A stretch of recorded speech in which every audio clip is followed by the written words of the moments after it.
দুই শিশু সহ মৃত্যু শিক্ষকের গোটা পরিবারের ঘন কুয়াশায় কারণে রাস্তা দেখতে না পেয়ে গাড়ি নিয়ে পুকুরে পড়ে যান বলে প্রাথমিকভাবে অনুমান করা হচ্ছে। মৃত্যু নাটাবাড়ি উচ্চ প্রাথমিকের শিক্ষকের স্ত্রী ও নাটাবাড়ি এলাকার শিক্ষিকা ছিলেন তিনি। মৃত শিক্ষকের বাড়ি কালজানি এলাকায়। মৃত্যু নাটাবাড়ি উচ্চ মাধ্যমিকের শিক্ষকের। ইতিমধ্যেই ঘন কুয়াশার কারণেই এই ঘটনা ঘটেছে বলে প্রাথমিকভাবে অনুমান করা হচ্ছে। গোটা পরিবারের তরফে দুই শিশু সহ মৃত্যু শিক্ষকের গোটা পরিবারের ঘন কুয়াশার কারণেই রাস্তা দেখতে না পেয়ে গাড়ি উল্টে যায়, এমনই অভিযোগ কিন্তু সামনে আসছে। দুই শিশু সহ মৃত্যু শিক্ষকের গোটা পরিবারের ঘন কুয়াশার কারণে রাস্তা দেখতে না পেয়ে এই বিপত্তি ঘটে। উল্টে যায় গাড়ি আর তারপরেই এই দুর্ঘটনা। গাড়ি নিয়ে পুকুরে পড়ে স্ত্রী ও সন্তান। মৃত্যু নাটাবাড়ি উচ্চ প্রাথমিকের শিক্ষকের। ঘন কুয়াশার কারণে এমন ঘটনা। প্রাথমিকভাবে পুলিশের এমনই অনুমান। দুই শিশু সহ মৃত্যু শিক্ষকের গোটা পরিবারের ঘন কুয়াশার কারণেই রাস্তা দেখতে না পেয়ে পুকুরে উল্টে যায় গাড়ি আর তারপরেই এই ঘটনা।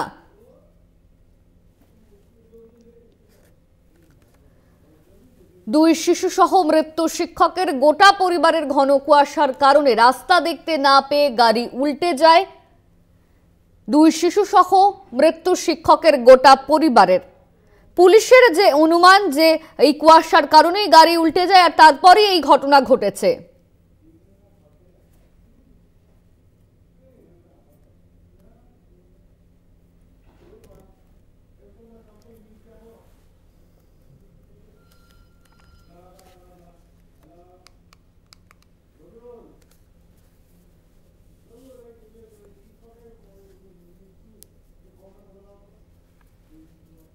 আমাদের সঙ্গে এই মুহূর্তে ফোন লাইনে রয়েছেন আমাদের প্রতিনিধি রবিউল ইসলাম। রবিউল, ঘন কুয়াশার কারণে এই গাড়ি উল্টে যাওয়ার ঘটনা এমনই অনুমান করা হচ্ছে পুলিশের তরফে। ঠিক কি বলা হচ্ছে পুলিশের তরফে এবং পরিবারের কেউ কি কিছু বলছেন?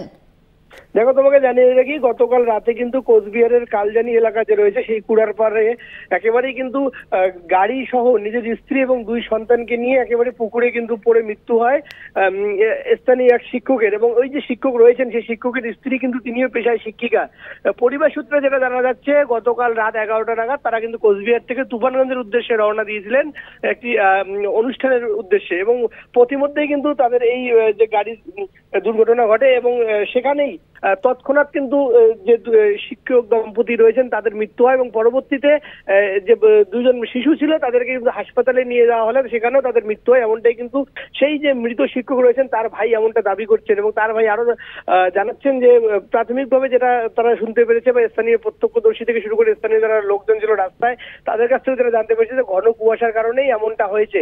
তবে কি কারণে একেবারেই সোজা গাড়ি পুকুরে গিয়ে পড়লো এই ব্যাপারে কিন্তু পুলিশ ইতিমধ্যেই তদন্ত শুরু করে দিয়েছে এবং সেই মৃতদেহ কিন্তু ময়নাতদন্ত করা হবে এবং ময়নাতদন্ত করেও কিন্তু পুলিশ মৃতের প্রকৃত কারণ জানতে পারবে। ধন্যবাদ তোমায়। আমাদের সঙ্গে ছিলেন আমাদের প্রতিনিধি রবিউল হোসেন।